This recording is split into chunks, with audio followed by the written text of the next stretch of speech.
Hello everyone. मेरा नाम शरद खरे है और ये ट्यूटोरियल मैं पाइथन एसक्यूएल का आपको पूरा कंसेप्ट हिंदी लैंग्वेज में समझाने वाला हूँ ताकि ईच एंड एवरी सबको ये आसानी से समझ में आ जाए। ठीक है। और मैं ये एज्यूम कर रहा हूँ इस ट्यूटोरियल के स्टार्टिंग में कि आपको या तो पाइथन आता होगा, ये माई एसक्यूएल नहीं आता होगा, या फिर माई एसक्यूएल आता होगा पाइथन नहीं आता होगा, या फिर दोनों नहीं आता होगा, या दोनों आता होगा। ठीक है। अगर आपको दोनों नहीं आता तो सबसे पहले तो आपको बेसिक क्लियर करना ज़रूरी है। ठीक है। ये नॉर्मल सी बात है। ओके। वैसे ये सीरीज़ या ये ट्यूटोरियल उनके लिए ही अच्छा है जो कि पाइथन माईएसक्यूएल के साथ यूज़ करना चाहते हैं या माईएसक्यूएल को पाइथन के साथ यूज़ करना चाहते हैं। ठीक है। दोनों में रिलेशन कैसे है और इन दोनों की कनेक्टिविटी आपस में कैसे होती है, तो हम बहुत बेसिक बेसिक चीज़ें इसमें ट्यूटोरियल में समझेंगे। ठीक है। और बहुत डीप कंसेप्ट में इसमें नहीं जाएंगे क्योंकि पाइथन एक पूरी अलग सीरीज़ है और माईएसक्यूएल एक पूरी अलग सीरीज़ है। ठीक है। पाइथन का ट्यूटोरियल में अभी आज की डेट पे जब ये वीडियो को लॉन्च कर रहा हूँ तो मैं पाइथन का सीरीज़ पूरा बना चुका हूँ। माईएसक्यूएल सीरीज़ मेरी अपकमिंग वीडियोस में लॉन्च होने वाली है और उसमें माईएसक्यूएल को हम डीप एनालिसिस करेंगे, बहुत डीप डाइव करेंगे और डेटाबेस की मैक्सिमम चीज़ें उसमें समझ पाएंगे। तो मैं उससे पहले ये पाइथन माईएसक्यूएल की सीरीज़ इसलिए लेके आ रहा हूँ ताकि मैं कुछ बेसिक चीज़ें जो मेरे यूज़र्स हैं उनकी जो करंट रिक्वायरमेंट है मैं उसको फुलफ़िल कर पाऊँ। ठीक है। तो ये बहुत बेसिक ट्यूटोरियल रहेगा ताकि आप माईएसक्यूएल का बेसिक कंसेप्ट जान पाओगे और मज़ा आने वाला है आपको ये करने में। ओके। तो विदाउट टाइम वेस्ट किए फटाक से शुरू करते हैं। देखो, पाइथन को हम डेटाबेस एप्लीकेशन के साथ भी यूज़ कर सकते हैं। जैसे कि आपको पता है माईएसक्यूएल बेसिकली डेटाबेस एप्लीकेशन के लिए ही होता है ना। तो पाइथन प्रोग्रामिंग को हम डेटाबेस एप्लीकेशन के साथ यूज़ कर सकते हैं जो कि जैसे कि आपको पता है कि माईएसक्यूएल एक बहुत ही पावरफुल, बहुत ही पॉपुलर डेटाबेस इंजन है। ठीक है। तो हम वही करने वाले हैं, लेकिन इसको स्टार्ट करने से पहले, क्योंकि पाइथन तो आप ऑलरेडी इंस्टॉल कर चुके हो सिस्टम में, अगर आप नहीं सीखे हो तो आप पाइथन की सीरीज़ देख लो, मेरे चैनल पे डली हुई है, वहाँ से आप पूरा क्लियर हो जाएगा कि उसका इंस्टॉलेशन कैसे होता है, उस पर वर्किंग कैसे होती है। ठीक है। क्योंकि हम थ्रू आउट पाइथन का ही यूज़ करने वाले हैं इस पूरे के पूरे ट्यूटोरियल पे। ओके। अब रही बात माईएसक्यूएल डेटाबेस की, तो देखो, इस सीरीज़ को स्टार्ट करने के पहले आपके सिस्टम पे माईएसक्यूएल इंस्टॉल होना ही चाहिए। अगर माईएसक्यूएल इंस्टॉल नहीं होगा तो इसकी जो क्वारीज हम जो पाइथन पे लिखेंगे ना वो आप एग्जीक्यूट ही नहीं कर पाओगे। ठीक है। कुछ शो ही नहीं होगा, हम कुछ इंपोर्ट ही नहीं कर पाएंगे एज अ पाइथन के नज़र से अगर अपन देखें। तो सबसे पहले इसके लिए आपको क्या करना है, ठीक है, मैं दो तरीके बताऊंगा, दो तरीके क्या, तीन चार तरीके बताऊंगा, लेकिन जो मेरा रिकमेंडेशन तरीका है मैं उसको पहले बताऊंगा। ओके। देखो, एक साइट है, मैं इसको थोड़ा फॉन्ट को बड़ा कर दूंगा अभी, नॉर्मल। ठीक है। आप माई एसक्यूएल लिखोगे ना गूगल पे, ठीक, ये देखो माई एसक्यूएल, मैं इसको फॉन्ट थोड़ा बड़ा कर रहा हूँ, mysql.com आया। ठीक है। मैं इसको क्लिक करता हूँ अभी। इस तरह से ये आपके पास ये एक वेबसाइट ओपन हो गई mysql की। ठीक है। इसमें आप डाउनलोड्स पे जाओगे, हो सकता है कि इसका कुछ इंटरफेस चेंज हो जाए, हर लैपटॉप हर जगह पे अलग अलग रहता है। ठीक है। तो ये ट्राई फ्री का ऑप्शन है। ओके। नीचे में आ जाओगे, ट्रायल डाउनलोड, ये बहुत कुछ दिया हुआ है। तो जनरली क्या होता है ना, यहाँ से ये देखो, एक एक को आप देखोगे, माई कम्युनिटी एडिशन, ये वो बहुत कुछ है। ये जीपीएल डाउनलोड है उसका, यहाँ से भी हम डाउनलोड कर सकते हैं। ठीक है। ये my SQL installer for window, ठीक है, यहाँ से भी आप डायरेक्टली इंस्टॉल कर सकते हो माई एसक्यूएल को। विजुअल स्टूडियो, जैसे मैं अभी विजुअल स्टूडियो पे काम कर रहा हूँ, हम यहाँ से भी डाउनलोड कर सकते हैं इसको। लेकिन क्या है, मैं ये बेसिक तरीके आपको नहीं बता रहा हूँ क्योंकि आप अगर पाइथन माई एसक्यूएल की सीरीज़ पढ़ रहे हो, इसका मतलब माई एसक्यूएल अब आपकी इंपॉर्टेंस ही है, आप उसको सीखोगे ही सीखोगे। तो आप सबसे अच्छा क्या काम करो, आप माइक्रोसॉफ्ट सॉरी, आप my SQL work bench install करो। वर्क बेंच क्या होता है, जैसे कि हम पाइथन अभी इसमें सीख रहे हैं ना, visual studio, visual code studio पे पाईचार्म है ना, अलग अलग आईडी है, वैसे ही माई एसक्यूएल सीखने के लिए या उस पर वर्किंग करने के लिए हमारे पास वर्क बेंच होता है। ठीक है। ये कुछ इस तरीके का होता है वर्क बेंच, मैं आपको इसको दिखा देता हूँ। ये ऐसा होता है, वेलकम टू वर्क बेंच। ठीक है। ये मेरा कनेक्शन बना हुआ है ऑलरेडी, तो मैं इसके बारे में क्लियर कर देता हूँ ये क्या है। इसको सबसे पहले इंस्टॉल करने के लिए रिपोर्ट वर्क इसको छोड़ दो अभी। आप क्या करो, या तो आप यहाँ से जाके सीधे सीधे माई एसक्यूएल को इंस्टॉल कर लो यहाँ पर से, या फिर एक नेक्स्ट वो खोलते हैं, इसी पे कर लेता हूँ। चलो, मैं यहाँ लिखो माई एसक्यूएल वर्क बेंच। मैं इसका रिकमेंडेशन इसलिए दे रहा हूँ, ये आ गया माई एसक्यूएल वर्क बेंच, क्योंकि जब आप MySQL वर्कबेंच को इंस्टॉल करोगे ना, तो इसके साथ में काफ़ी सारी एक्सटर्नल SQL की चीज़ें भी इंस्टॉल होती हैं, जो कि MySQL डेटाबेस को सपोर्ट करती हैं, क्वारी को सपोर्ट करती हैं, उसके डेटाबेस इंजन को सपोर्ट करती हैं, और बहुत यूज़फुल होता है। ओके, ये इसका इंस्टॉलर है। ये इंस्टॉलर, दो इंस्टॉलर है, एक तो ये 44 MB का इंस्टॉलर है, और एक इसमें क्या होता है कि ऑफलाइन इंस्टॉलर भी आता है। ठीक है, डाउनलोड पेज पे अपन जाएंगे तो ऑफलाइन इंस्टॉलर भी अपने को मिल जाता है। ये देखो 5.5 मिलियन, ये देखो, देख रहे हो आप, ये भी है, ये भी है। आप अपने हिसाब से आपको जो इंस्टॉल करना है कर लो। मैं फर्स्ट को रिकमेंड कर रहा हूँ, ठीक, क्योंकि ये वेब इंस्टॉलर है। इस पर लिखा है, ये देखो, मैं इसको थोड़ा सा बड़ा करता हूँ फॉन्ट को। ये देखो लिखा हुआ है इसमें MySQL वेब कम्युनिटी, और ये नॉर्मल है। ओके, इसको करने से फ़ायदा ये है कि जो लेटेस्ट चीज़ें अभी चल रही है वो इंस्टॉल हो जाती हैं। ठीक है, इसका इंस्टॉलेशन बहुत इजी है। आप डाउनलोड का बटन दबाओगे, वो आपके सिस्टम पे डाउनलोड हो जाएगा, फिर आप डबल क्लिक करके उसको इंस्टॉल कर लेना। तो मैं अभी इसको इंस्टॉल करने का कोई वीडियो नहीं दिखा रहा हूँ, इंस्टॉलेशन बहुत ईजी है। ठीक है, इंस्टॉल करने के बाद का क्या प्रोसेस है हम डायरेक्टली वो देखेंगे, एक सेपरेट वीडियो बना दूंगा मैं केवल इंस्टॉलिंग का। ओके, तो अभी फ़िलहाल इसको मैं रोकता हूँ। जब आप इंस्टॉल करोगे ना, तो क्या होगा, आपके पास में विंडोज़ पे यहाँ जो स्टार्ट होता है ना, स्टार्ट मेनू, यहाँ पे सबसे नीचे आओगे, एम पे आओगे आप, मेल, ये देखो एम पे, तो इसमें देखो MySQL नाम से एक फोल्डर बन के आ गया। इसको आप क्लिक करोगे नीचे, तो ये यहाँ पे MySQL 8.0 कमांड लाइन क्लाइंट, ये ऐसे आ जाएगा। ठीक है, तो जब भी आप पाइथन पे भी काम करेंगे ना हम, तो पहले हमको MySQL को अपने सिस्टम पे स्टार्ट करना ज़रूरी होता है। तो जब मैं इसको क्लिक करता हूँ यहाँ पे, तो ये ऐसे एक कमांड लाइन ओपन हो जाती है। इस पर सबसे पहला ऑप्शन आता है एंटर पासवर्ड। अब यार ये पासवर्ड तो हमने बनाया नहीं है, हमने क्रिएट ही नहीं किया कुछ, तो पासवर्ड कहाँ से पूछ रहा है ना। तो पहले तो मैं इसको एक रूट नाम से मैं इसका पासवर्ड एंटर करता हूँ। ओके, इसका मतलब ये हो गया कि ये मेरे सिस्टम पे अभी इंस्टॉल्ड है। अब आप बोलोगे कि यार ये यूज़र नेम में रूट रूट ये सब कहाँ से आया। ठीक, तो ये चीज़ कहाँ से आएगी, जब आप वर्कबेंच को इंस्टॉल करोगे, ये वाला माइक्रोसॉफ्ट वर्कबेंच जो मैंने दिखाया था आपको, इसको इंस्टॉल करोगे ना, जो अभी हमने डाउनलोड सेक्शन पे देखा था, ये इस तरीके का कुछ आएगा ऑप्शन। और ये जो दिखा रहा है ना, लोकल इंस्टेंस, ठीक है, इसको क्लिक करोगे या फिर यहाँ पे कमांड लाइन को क्लिक करो, दोनों का काम सेम है। यहाँ पर आप पासवर्ड डालोगे तो MySQL चालू हो जाएगा, सेम आप यहाँ पर भी करोगे तो चालू हो जाएगा। इसको आप क्लिक करोगे तो ये ऐसा ओपन होता है, यहाँ भी सेम पासवर्ड डालोगे तो MySQL ओपन हो जाएगा। जैसे कि मैं अभी रूट फिर से डालता हूँ, ओपन SQL, ठीक है, ये स्टार्ट हो जाता है। It will take some time. ये देखो ये स्टार्ट हो गई क्वेरी विंडो। इस पे हम जब हम मेन एसक्यूएल पे काम करते हैं तो ये हमारा आईडीई होता है। ठीक है, इसी पे हम लिखते हैं, हमको जो लिखना है, जो भी चीज़ एग्जीक्यूट करना है, सेलेक्ट स्टार फ्रॉम समथिंग, जो हमको करना है हम इसी पे करते हैं। ठीक है, फ्रॉम कस्टमर, जो भी हमको करना रहता है। एसक्यूएल पे हम नहीं जा रहे बहुत ज़्यादा। ओके, तो मैं इसको क्लोज कर रहा हूँ। फिलहाल आपके लिए ये दो ऑप्शन है। आप वर्कबेंच इंस्टॉल करोगे तो MySQL बाय डिफ़ॉल्ट इंस्टॉल हो जाएगा, तो आप उसको वहाँ से भी स्टार्ट कर सकते हो और कमांड लाइन से भी स्टार्ट कर सकते हो। ठीक है, अब आपको इसको देखना है, मान लो मैं इसका स्टेटस देखना चाहता हूँ कि ये मेरे सिस्टम पे किस तरह से इंस्टॉल हुआ है। तो देखो ये दिखा रहा है प्रोग्राम फाइल में MySQL इंस्टॉल हो गया है, सर्वर 8.0, ये उसका वर्जन दिखा रहा है करंटली आज की डेट पे 14/10/2022 पे। करंट यूज़र कौन सा है, रूट। ये सारे ऑप्शन आपको वर्कबेंच जब इंस्टॉल करोगे ना MySQL वर्कबेंच, तब ये सारे ऑप्शंस आएंगे आपके सामने। ठीक है, ये कनेक्शन, कैरेक्टरिस्टिक, सर्वर, डीबी, इस सब पे बहुत डीप मत जाओ। अप टाइम 14 आवर्स, ये मैंने अभी अभी इंस्टॉल किया हुआ था, तो ये वही दिखा रहा है 14 आवर्स पहले इंस्टॉल हुआ है।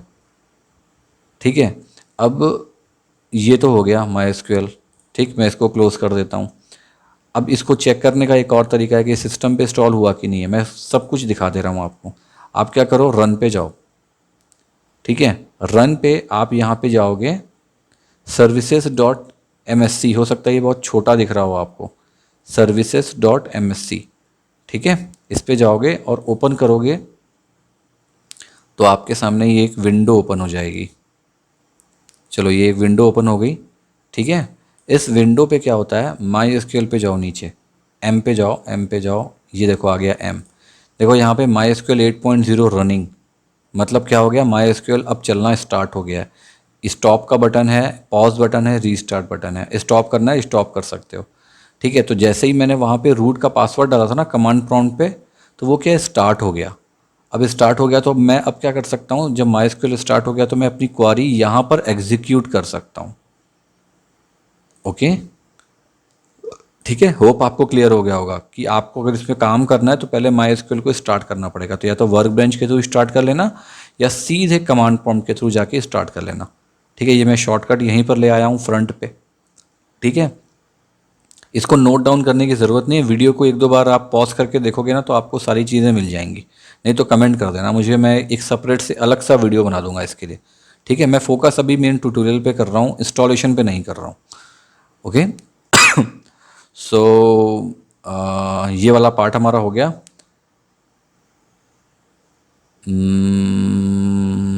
ओके, मैंने क्या दिखा दिया आप लोग को, डाउनलोड दिखा दिया है ना।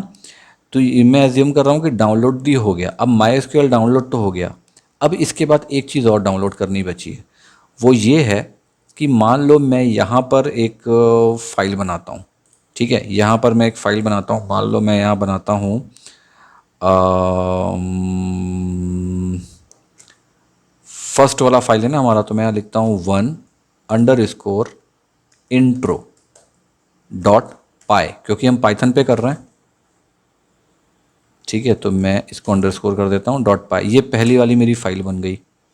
ठीक है, ओके। अब मुझे क्या करना है कि मैं आपको इसमें डेटाबेस को इंपोर्ट नहीं करूँगा, मेरे पास ये एक सैम्पल डेटाबेस पड़ा हुआ है। ठीक है, मैं चाहूँ तो इस डेटाबेस पे आपको पूरा दिखा सकता हूँ, ये सैम्पल डेटाबेस है पूरा। ठीक है, लेकिन ये सबसे कुछ नहीं होने वाला, हम सीधे डेटाबेस बनाने से शुरू करेंगे, इसलिए मैं इसको नहीं दिखा रहा। मैंने सोचा था कि इसी पे दिखाऊंगा, लेकिन नहीं, पहले हम बनाएंगे, इंसर्ट करेंगे, फिर उस पर एक्शन लेंगे कुछ। ठीक है, तो सबसे पहले MySQL तो इंस्टॉल हो गया, लेकिन पाइथन से उसको कनेक्ट करना है आपको, या फिर एक कम्युनिकेशन, या फिर एक कोई आपको कनेक्टिविटी चाहिए। तो उसके लिए क्या होता है, हमारे पास MySQL का कनेक्टर होता है। ठीक है, जब इंस्टॉलेशन प्रॉपर हो जाता है तो MySQL कनेक्टर को हमको इंस्टॉल करना रहता है, ताकि हम पाइथन के पेज से अपने कंटेंट को, MySQL के कंटेंट को अटैच कर पाएँ। तो उसके लिए क्या करना पड़ेगा आपको कि MySQL कनेक्टर को आपको इंस्टॉल करना पड़ेगा। ठीक है, तो ये MySQL कनेक्टर को थोड़ा सा ब्रीफ कर लो कि ये है क्या। मैं यहाँ पे एक छोटा सा कमेंट लिखता हूँ ताकि आपको कंफर्म हो जाए कि यार ये हम करने क्या वाले हैं। ठीक है, पाइथन, मैं लिखता हूँ यहाँ पे, Python needs a MySQL driver. ठीक है, to access the MySQL database. ये चीज़ें क्लियर है। ठीक है, हमको डेटाबेस को एक्सेस करना है तो हमको कोई ड्राइवर चाहिए। ठीक है, MySQL का ड्राइवर, और उसी ड्राइवर को कहा जाता है MySQL कनेक्टर। ठीक है, तो अब उसको इंस्टॉल करना पड़ेगा आपको। तो इसका कोई MySQL कनेक्टर का कोई EXE फाइल नहीं होती है।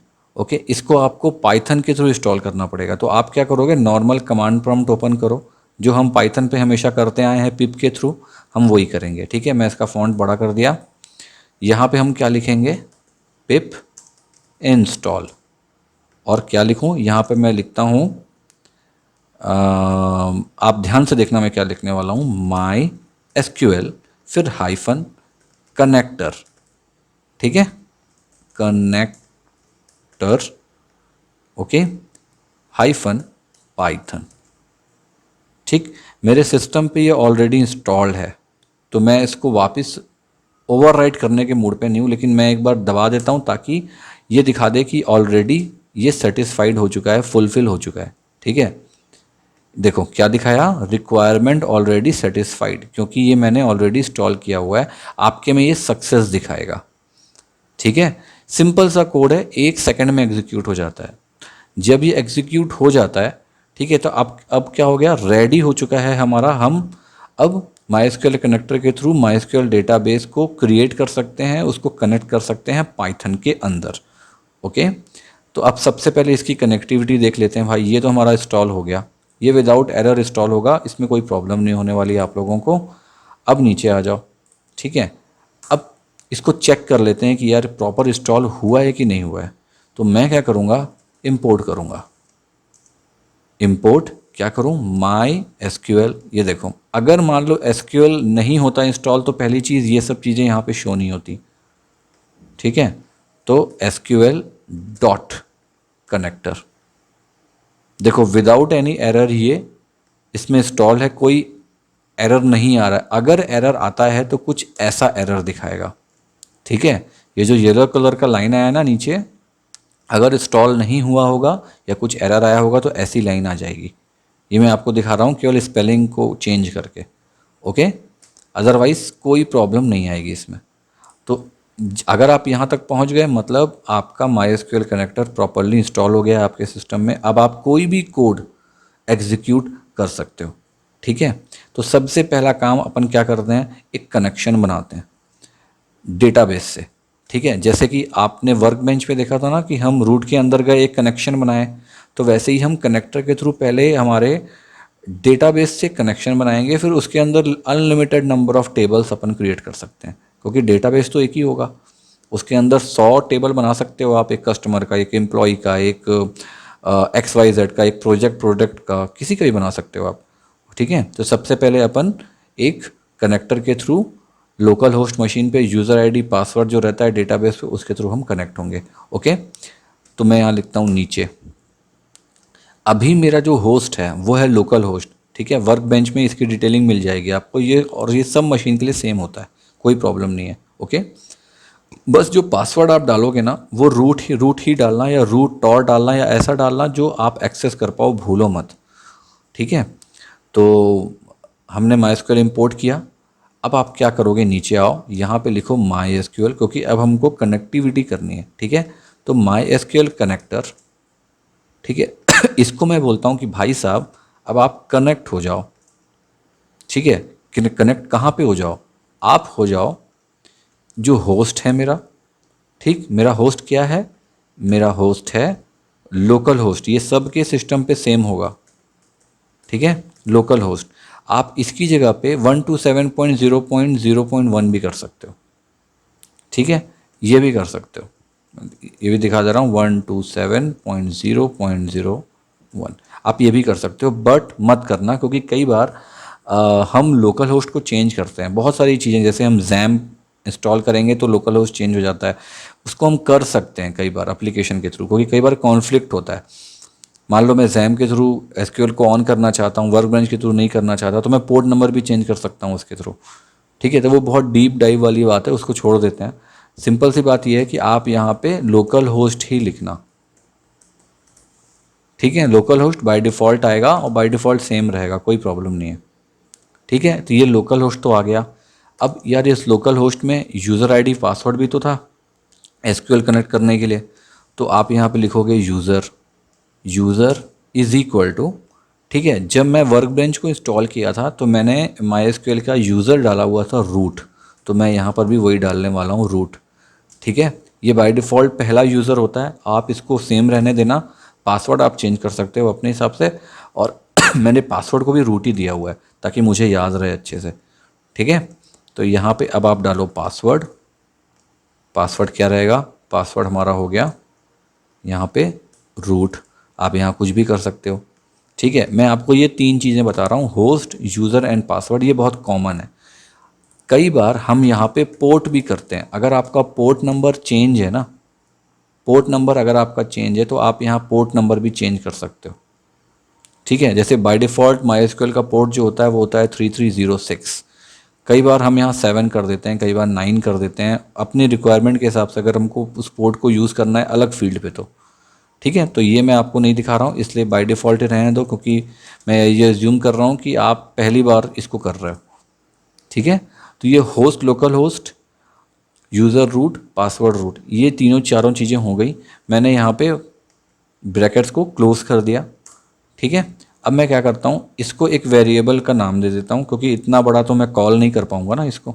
तो मैं यहाँ कर देता हूँ शरद डीबी, शरद डेटाबेस, ऐसे मैंने कर दिया, ठीक है, शरद डीबी।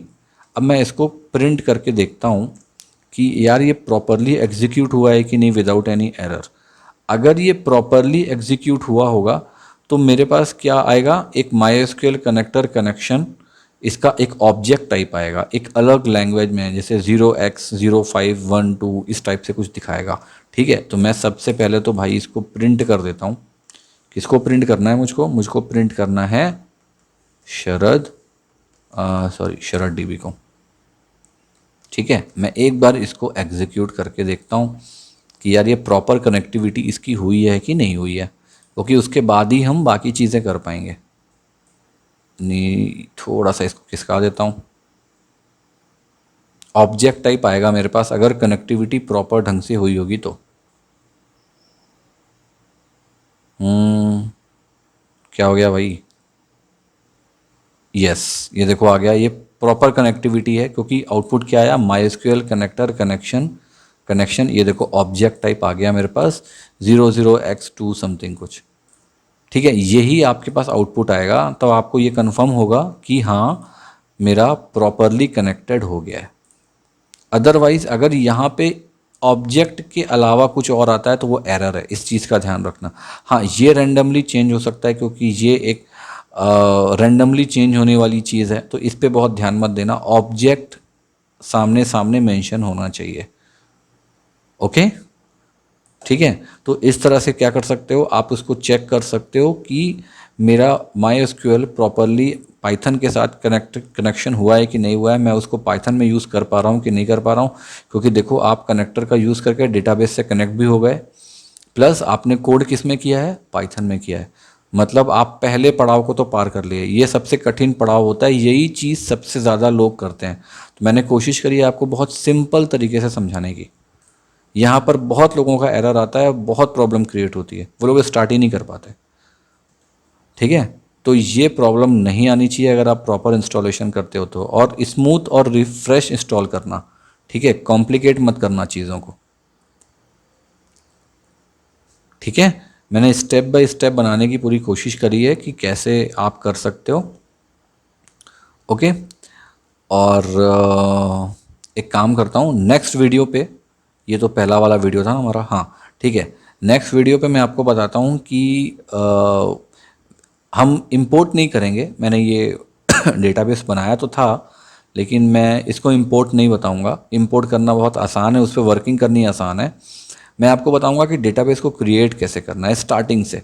ठीक है, हम एक एक लाइन को एंटर करके बढ़िया डेटाबेस पाइथन में ही क्रिएट करेंगे। ठीक है, तो चलो रोकता हूँ इस वीडियो को और फटाक से चलते हैं हमारे नेक्स्ट सेशन की तरफ। ओके।